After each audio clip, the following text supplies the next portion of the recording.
Namaskar, Nilay here with another session, another episode in this series that we are continuing on the Draupadi Vastraharan. Draupadi Vastraharan did not happen. That is essentially the assertion of this series. And so far, we have done 4 parts. This would be part number 5. And we are going to take a slight digression, not from the subject, but we are going to look at another text other than the Mahabharata for the evidence, the references, the literary references related to this Sabhaparva incident of Draupadi. And I'm confident that you will like this digression. So let's begin.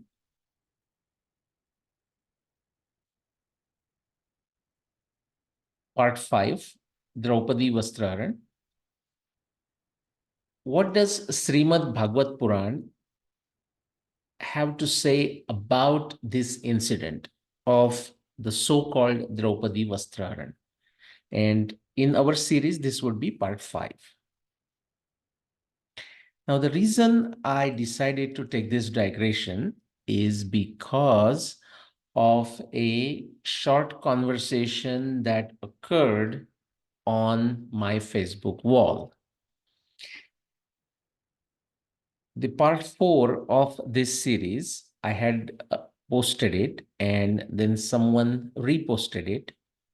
And another friend, so these are all friends on Facebook, another individual, and her name, again, the name is not important. Sometimes that may distract, but because it's on a Facebook in a public domain, so I'm just mentioning it. In fact, she does a lot of good initiatives as it relates to Dharma, and I have met her once, Mrudula Barve. In commenting on the Facebook, she mentioned, so the tone of the part 4, as you can relate, hopefully you relate by now, is that with the exception of 2 references within the Mahabharata text, the very reference in the Sabhaparva and specifically 2 or 3 lines, which we will analyze more when the time comes. With the exception of those 2 lines, everything else points towards something else is happening other than Vastraharan. Logically, in terms of the natural flow, the logical flow of the events, it doesn't make sense. Now, if you have gathered this, great. If you have not, hey, that's fine. That's why we have this series. In any ways, when somebody else reposted this particular episode, Mrudulaji Barve commented.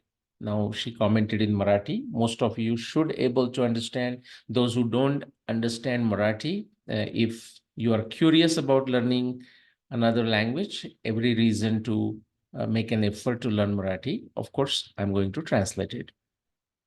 So she wrote, Vastraharan Zale Ahe. That is to say, actually, the Draupadi Vastraharan did take place.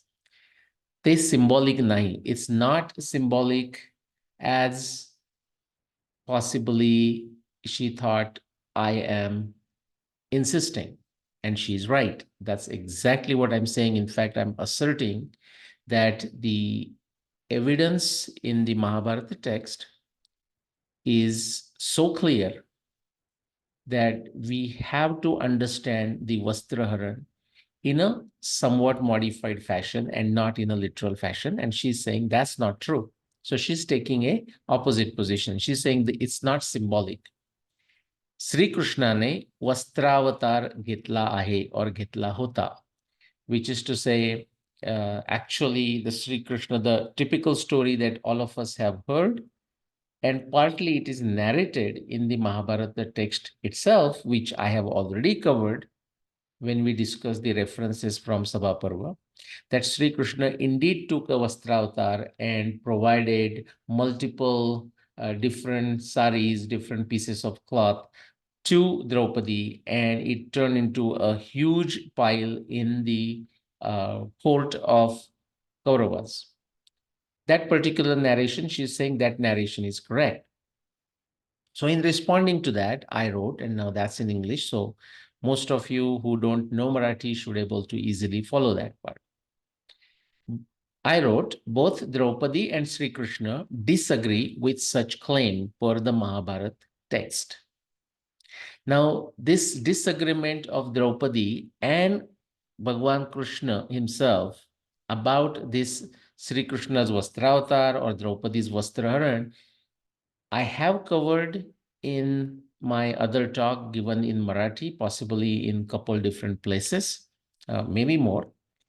But I have, at least I don't think or I don't remember giving this talk in English. So this may not be available in English, but keep in mind, it is available. The evidence is available in the Mahabharata text. But that is something we are going to cover in this series.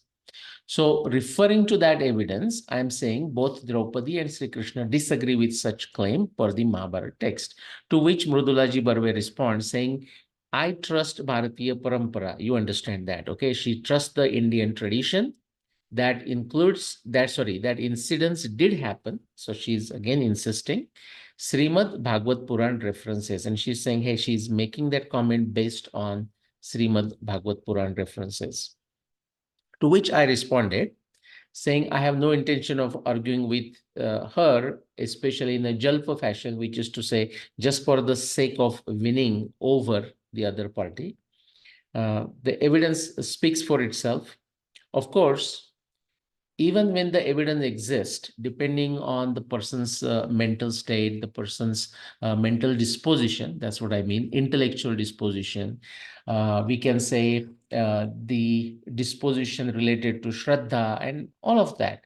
I mean, that is a package. And, we also, as an individual, we behave differently at different times. So everyone has a right to reach their own conclusion, whether it aligns with what the evidence is saying or not, but that's their right. We may not agree with some individual. So in that sense, I'm saying I have no intention of arguing with her, especially in a Jalpa fashion, because she has referred to Srimad Bhagavat Puran references, but she has not quoted what those references are. But there is a bigger problem as I see it. So I said, if you are content with whatever you consider as an Indian tradition, so be it. But the bigger problem I have in mind, I just spelled it out there. I said, if Bhagavad Puran references supersedes Mahabharata references for her to comprehend what happened in the Mahabharata, like Mahabharata storyline, I said it's her choice. As far as I'm concerned, if we are looking at the events that occurred related to Mahabharata in the Mahabharata, Mahabharata text becomes the primary text. Now, this is a position. I think this is extremely logical position, but everyone may not want to agree with that logic. And again, that is their choice. So in that sense, there is no restriction, at least in my mind, in referring to other texts that may be related to the Mahabharata, such as say Harivansha or Bhagwat Purana or many other Puranas which also refer to the events of Mahabharata, or even the commentaries of great acharyas, other researchers. But when rubber meets the road, rubber hits the road, meets the road, the point is we have to decide what particular consistent approach we are going to take in terms of understanding what supersedes what. I mean, if there is a conflicting evidence, how are we going to decide between two pieces of conflicting evidence? And my position there is, if it's about Mahabharata, Mahabharata text is the primary text. If it is about Ramayana, Valmiki Ramayana is the primary text, and so on. So that's what I wrote. And then I just quickly made a comment: the freedom of thought, endurance in conduct, and conviction in Niti Dharma. These are the three foundations of our Hindu Dharma, Sanatan Dharma. And thus I respect her choice via freedom of thought. So if it's her choice that she's going to stick to say what Bhagavad Puran has to say and not give weightage to Mahabharata text for the events that occurred in Mahabharata, that's her choice, and I wished her well. Again, I want to make it very clear, it's not about some kind of quarrel between her and me. In fact, I would like to thank her mm, for showing that courage. She is a very courageous person, showing that courage and making that comment. And actually, that led me to have a quick look at Srimad Bhagavat Puran, which is um, as dear to me as Valmiki Ramayana or Mahabharata or any of the other well-known text of Sanatana. If we look at the Bhagavad Puran, now what I did, the analysis or rather the search that I did, it is kind of haphazard search. It's a quick search that I did. I'll tell you how I did it. I looked at the English translation of Srimad Bhagavat Puran, and you did the control find and type the word Draupadi. Just look for every single word Draupadi that occurred in the translation. Keep in mind, Draupadi is also called Krishna and many other names, Yadniseni and so on and so forth. So if there was other name like that, I definitely missed those references. But I just wanted to quickly see what references show up for Draupadi and therefore Vastraharan that Mrudulaji Barve might be referring to. So I do not know if there are additional references. I would not be surprised if there are, but therefore I'm telling you my search strategy. I went to English translation, typed control find, entered Draupadi, and looked at some close to 40 references related to Draupadi that I found. And I went to each of those 40 references to see if those specific references had anything to do with this Sabha incident. And I found only 4 out of 40, about 10%, who have something to say about this Sabha incident. Let us see what that says. Again, just to repeat myself, to make it clear, there could be additional references in Srimad Bhagavat Puran related to this Sabha incident of Draupadi.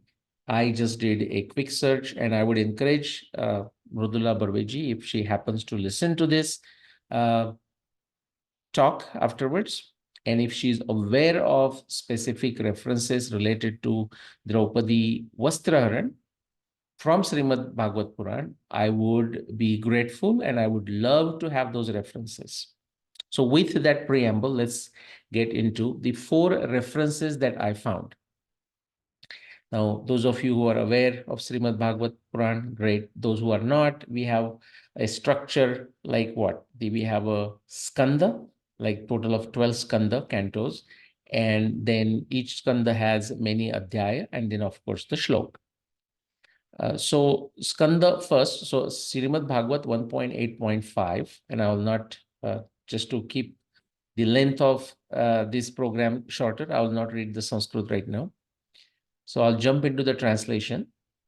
The clever Duryodhan and his party, someone is saying to somebody right now, let's not worry about who is saying to what. The clever Duryodhan and his party cunningly usurped the kingdom of Yudhishthir, who had no enemy. By the grace of the Lord, the recovery was executed, and the unscrupulous kings who joined with Duryodhan were killed by him. Killed by him meaning by Krishna.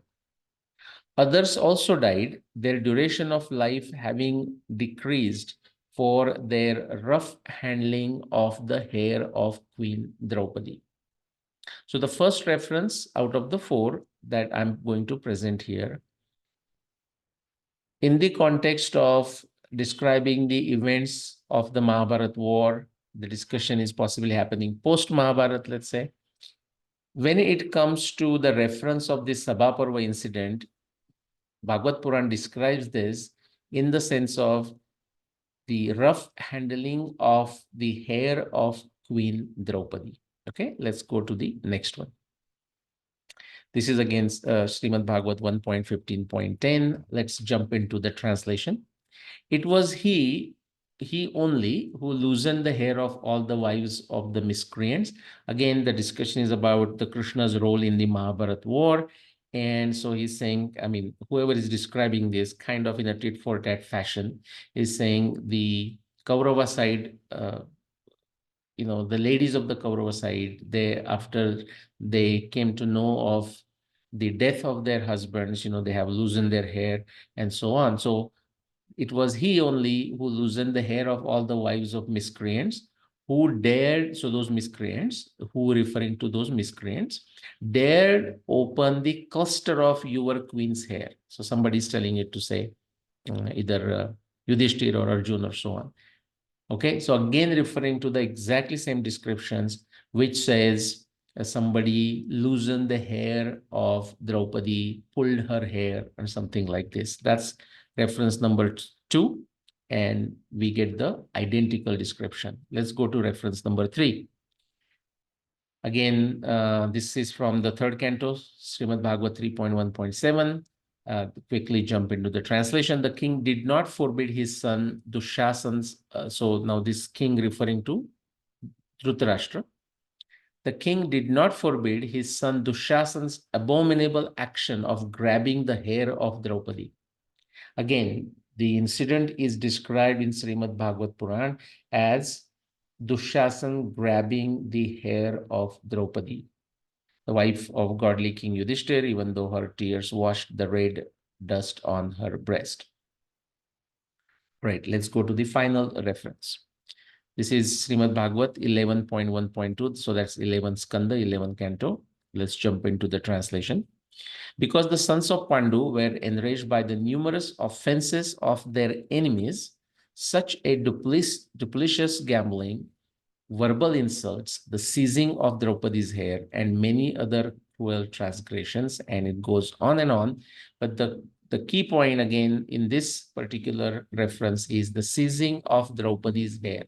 So the Sabha Parva incident that is described in the Mahabharata, when referring to it in the Bhagavad Puran, and the way I explain the search, the 4 references I found, all of them, and let me see, yeah. So all of them refer to the other side grabbing, seizing, pulling the hair of Draupadi.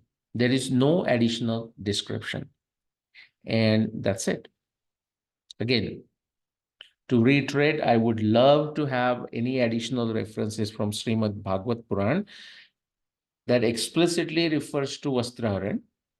Of course, my position is very clear that in the Mahabharata text itself, other than the 2 references which I have already covered, all the other references refer to the Sabha Parva incident of Draupadi, very similar to the 4 references of Srimad Bhagavat Puran that I just quoted. And actually, as we will see very shortly in the future episodes, we will look at the Mahabharata text evidence which goes contrary to the only 2 descriptions that we have seen, which refer to Vastraharan in the Mahabharata text. Okay, so quick summary. Srimad Bhagavat Puran references about the Sabha Parva incident of Draupadi, and I'm deliberately calling it Sabha Parva incident instead of calling Draupadi Vastraharan here, because you know what? Although I am asserting based on the evidence that the Draupadi Vastraharan, as people imagine, did not happen. When you keep on saying Draupadi Vastraharan, the notion of that incident just gets more solid, becomes more solid in people's minds. And actually that has what has happened over a long period of time through the way we hear about the pravachan and katha and so on. All right. So it's more dramatic, and I think that does help for people to remember it, because pulling the hair, I mean, that's sad enough, but it's not as dramatic. And anyways, so Srimad Bhagavat Puran references about the Sabha Parva incident of Draupadi are consistent with the majority of the Mahabharata references.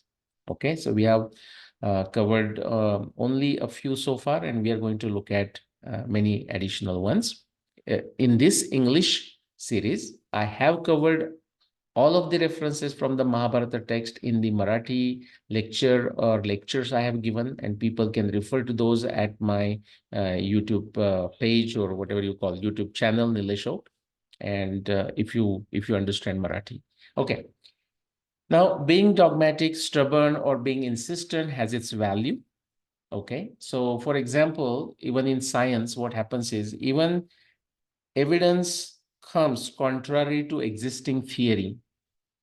The people who are entrenched into the existing theory with their conviction, with their emotion, okay, it's not very easy for them to come out of it. I mean, that happens in science. Okay, so think of like the kind of thing that Copernicus had to go through, or Galileo had to go through. And it's not just limited to Copernicus and Galileo. Frankly, Kepler had to go through a lot of torture throughout his life. Newton, the same thing, maybe not as much as Copernicus, Galileo, or Kepler. And Einstein was a lucky one, frankly. I mean, he got a lot of praise right during his lifetime. He's one of those lucky, which didn't happen to many who did tremendous work, like, say, all the names that I already said, but also Faraday, Maxwell, and so many others, Lagrange and whatnot. But the resistance to a theory also has its value, okay? Because that actually helps prove the quality, the metal of the new theory, assuming the new theory is a better theory, okay? If it's not, all the bets are off. So although the being dogmatic, stubborn, or being insistent are seen in a negative light, and they actually are, especially if they are based on absence of evidence, or especially when the evidence goes against such a dogmatic, insistent position. I'm saying it has its value because, like, say, in this case, for example, because Mrudulaji took a certain position, it forced me, I mean, I said, hey, I had not even had a Srimad Bhagavat Puran in the back of my mind. I had no intention of even looking at the references. But when she said, hey, maybe Mahabharata, you're right, but I am making this judgment of mine based on the Srimad Bhagavat Puran references. So I said, well, I mean, Bhagwat Puran is huge, but let me just, with the modern technology, because in the files in PDF and whatnot, we can quickly go through them. So I said, let me look through the references that I can find. I will not repeat what I found. 40 references to Draupadi, out of that 4 refer to the incident of Sabha Parva, and all of them refer to only seizing the hair of Draupadi. No reference whatsoever to Vastraharan, as far as the Srimad Bhagavat Puran is concerned. So a dogmatic or stubborn, insistent position has its value, as I want to say. However, in the absence of evidence, and or especially when the evidence goes against such a dogmatic and insistent position, I hope it provides an opportunity for individuals holding such positions to pause and to rethink. And of course, it was an opportunity for me to visit Srimad Bhagavat Puran with a specific focus on this Sabha Parva incident of Draupadi. All right, that's it. So after this small digression, and I think it was a very useful digression. In fact, I would encourage people, if if many people say, okay, I want to do something like you, Nileshji, where can I start? Well, here is your opportunity. For example, maybe you want to look at something like, say, Harivamsha Puran, and look at the references related to this Sabha Parva incident of Draupadi. Or many others may want to look at additional Purana Grantha and see what is said in those Grantha related to Draupadi Vastraharan. Okay, no matter which way we look at it, no matter what actually the evidence says, it does allow us to understand more about the incident itself. We can get some additional insights, but also the additional insights into the human psyche. Okay, how the story gets preserved, how it gets improvised, how the layers and layers might get added, and so on. So after this small digression, with the next part, that is part 6, we will resume our analysis of the internal Mahabharata evidence as it relates to the Sabha Parva incident of Draupadi. Okay, that's all. Namaskar. I will see you shortly in this series. The Draupadi Vastraharan did not happen. And into the next part, that will be part 6. Namaskar.